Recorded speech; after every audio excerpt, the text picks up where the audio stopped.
Bismillahirrahmanirrahim. Assalamualaikum warahmatullahi wabarakatuh. Salam sehat, sehat Indonesia. Alhamdulillahirabbil alamin. Wa bihi nasta'inu ala umuri dunya waddin. Asyhadu an la ilaha illallah wa asyhadu anna Muhammadar Rasulullah. Allahumma sholli ala sayyidina Muhammad wa ala ali Muhammad. Rabbi shrah li sadri wa yassir li amri wahlul 'uqdatam min lisani yafqahu qawli. Alhamdulillah, pada kesempatan hari ini kita masuk agenda materi penyakit akibat kerja. Pada kesempatan kali ini kita akan diskusi terkait dengan prinsip dasar penyakit akibat kerja. Perlu diketahui teman-teman bahwa penyakit akibat kerja ini adalah suatu penyakit yang mana ditimbulkan karena efek pajanan dari resiko atau bahan-bahan yang ada di tempat kerja. Pada prinsipnya, penyakit akibat kerja ini muncul karena adanya kontaminasi atau pajanan atau paparan bahaya, potensi bahaya yang ada di tempat kerja yang tidak bisa kita kendalikan. Nah, dalam terminologi kunci, dasar-dasar yang penting jadi mengenai penyakit akibat kerja, yaitu bahwa penyakit kerja ini adalah penyakit yang timbul dari paparan bahaya di tempat kerja. Nah, paparan ini sendiri adalah kontak dengan bahan bahaya di tempat kerja yang bisa menimbulkan suatu penyakit. Sedangkan faktor resiko adalah elemen atau kondisi yang meningkatkan resiko terjadinya penyakit akibat kerja. Dan langkah pencegahannya di sini kita bisa melakukan tindakan yang diambil untuk mengurangi atau menghilangkan resiko penyakit akibat kerja. Perlu diketahui dari studi kasus yang ada, tren yang ada di Indonesia, ya, terkait dengan statistik penyakit akibat kerja. Kalau kita lihat di bagian ini, saya ambil dari data trends yang ada di ini ya, info di internet ya. Dari data online kita bisa melihat bahwa kejadian penyakit akibat kerja cenderung ada di paling banyak ada di mana?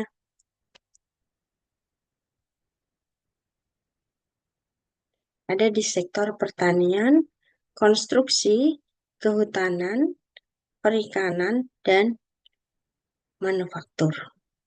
Nah, karena memang di beberapa industri seperti manufaktur, perikanan, kehutanan, konstruksi, dan pertanian, mereka masih pada posisi berkembang, ya, artinya K3 masih masa perkembangan.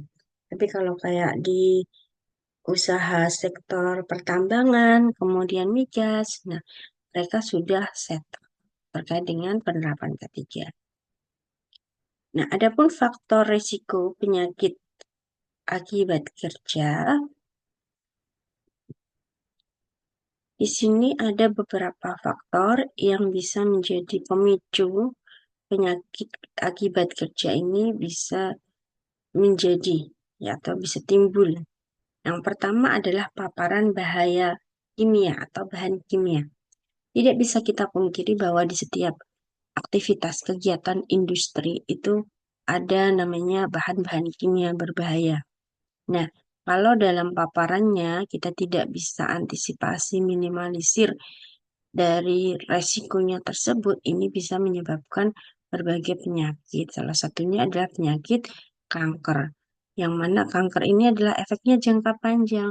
Contoh pada paparan bahan kimia apa? Misalkan cat, ya.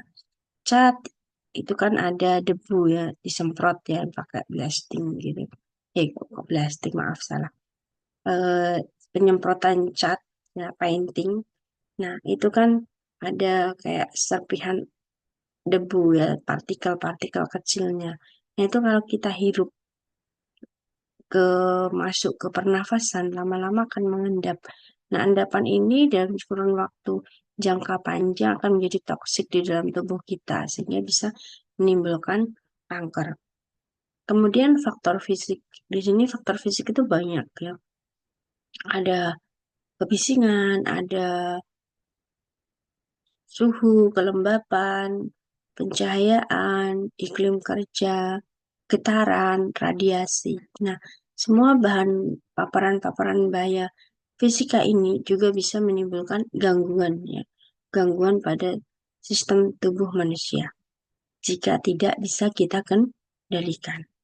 Kemudian ada paparan biologis. Paparan biologis di sini ada mikroorganisme berbahaya yang bisa menimbulkan infeksi dan penyakit menular seperti jamur, kapang, dan lain sebagainya. Atau tikus, ngengat ya, rodensia dari kumpulan hewan rodensia itu juga masuk bagian dari paparan biologis. Terus ular ya, itu juga masuk potensi bahaya biologis. Kemudian paparan dari uh, ergonomi. Nah, ini kecenderungannya kalau para pekerja dari segi ini ya, segi posisi kerja.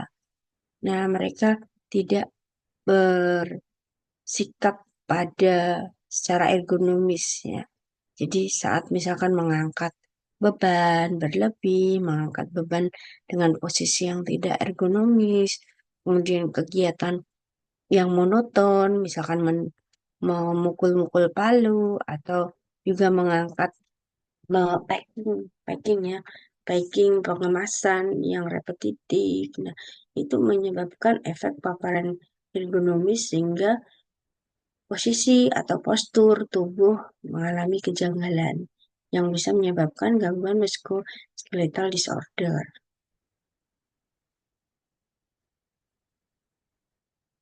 Nah, berikut ada contoh kasus ya, studi kasus dalam menganalisa dampak paparan bahaya di industri. Kasus yang pertama ada penyakit akibat paparan debu silika. Nah, di sini silikosis merupakan gangguan pernapasan kronis yang disebabkan oleh paparan debu, maaf sih, debu apa debu silika, yang mana dalam industri pertambangan yang bisa menyebabkan kerusakan pada paru-paru. Dan yang kedua ada penyakit akibat asbes disebut sebagai asbestosis.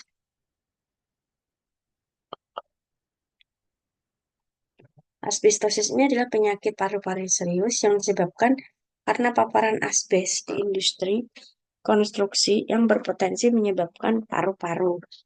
Dan dermatitis adalah penyakit akibat bahan kimia yang disebabkan karena adanya kontak bahan kimia di industri manufaktur yang bisa menyebabkan gatal atau peradangan kulit, bahkan bisa sampai ke kanker kulit. Jadi, kalau terkait dengan penyakit akibat kerja, ada spesifikasi khusus ya untuk di manufaktur. Tadi ada dermatitis, asbestosis cenderung di industri konstruksi, silikosis cenderung di industri pertambangan. Nah, bagaimana strategi pencegahan yang efektif? Nah, di sini kita bisa menerapkan yang namanya hierarki pengendalian kontrol. Di sini kita bisa menggunakan pengendalian teknik, pengendalian administratif, pemeriksaan secara kesehatan secara berkala, atau pelatihan keselamatan. Nah, ini adalah bagian-bagian dari upaya dari hierarki pengendalian kontrol. Nah, hierarki pengendalian kontrol ini sendiri meliputi eliminasi, substitusi, engineering kontrol, dan administratif. Nah, di intervensi organisasi internasional, di sini ada beberapa laporan dari ILO yang melaporkan bahwa 2,4 juta pekerja meninggal akibat penyakit akibat kerja. Kemudian enkapsulasi sumber polusi ini mengurangi resiko kesehatan dengan membatasi sumber polusi di tempat kerja. Artinya di sini kita harus bisa meminimalisir ya terkait dengan polusi. Nah, yang ketiga peningkatan ventilasi. Di sini mengoptimalkan sirkulasi udara untuk mengurangi paparan zat bahan berbahaya. Jadi kalau ada kontak atau paparan dari bahan-bahan kimia, kalau sirkulasinya bagus, maka udara itu akan berputar dan menggantikan bau-bau atau kandungan zat-zat kimia yang sudah terpapar di udara. Nah, sehingga penting sekali menjaga ventilasi. Kemudian pengendalian kebisingan, contohnya di sini mengurangi tingkat kebisingan untuk melindungi kesehatan pendengaran pekerja. Dan yang kelima, pendidikan dan pengawasan, yaitu dengan melakukan pelatihan untuk kelompok yang berisiko tinggi. Jadi, dari hasil observasi atau analisa atau hasil initial review gap analysis yang sudah kita lakukan, kita bisa tahu area mana saja yang memiliki potensi bahaya tertinggi di tempat kerja kita. Nah, dari situ nanti kita bisa kelompokkan untuk area potensi bahaya yang paling tinggi dengan risiko misalkan paparan bahan kimia yang perlu dilakukan untuk peningkatan pengetahuan dan wawasan dan skill, maka perlu dibutuhkan pelatihan apa sampai ke level yang resikonya rendah. Nah, adapun untuk efektivitas langkah pencegahan, kita bisa melakukan penurunan insiden, kemudian mengecek keberhasilan program, dan melakukan inisiatif pencegahan. Nah, di sini penurunan insiden di sini secara signifikan terdapat penurunan signifikan dalam insiden penyakit dan cedera kerja berkat langkah pencegahan yang diterapkan. Jadi dari hasil upaya hierarki pengendalian tadi kita bisa lihat hasil penurunan insiden yang signifikan. Kemudian kita juga bisa mengontrol secara teknis dari hasil program kerja yang sudah kita jalankan ini sudah mengurangi penyakit serta cedera di tempat kerja atau belum. Dan kita juga bisa menginisiatif pencegahan menggunakan standar OSHA untuk pencegahan cedera dan penyakit akibat panas di lingkungan kerja. Jadi sebenarnya untuk standar-standar ini banyak ya teman-teman, tapi tergantung dari masing-masing perusahaan, kita bisa menggunakan standar yang mana. Nah, secara prinsip, kesimpulan dan rekomendasi pentingnya kesadaran dan tindakan pencegahan dalam mengurangi penyakit akibat kerja adalah kita perlu membuat suatu awareness, kesadaran tentang penyakit akibat kerja bahwa PAK itu ada ya. PAK itu bakal muncul di setiap organisasi, instansi di tempat kerja. Dan yang kedua, program pelatihan adalah salah satu bagian edukasi yang bisa kita laksanakan sebagai upaya meminimalisir PAK.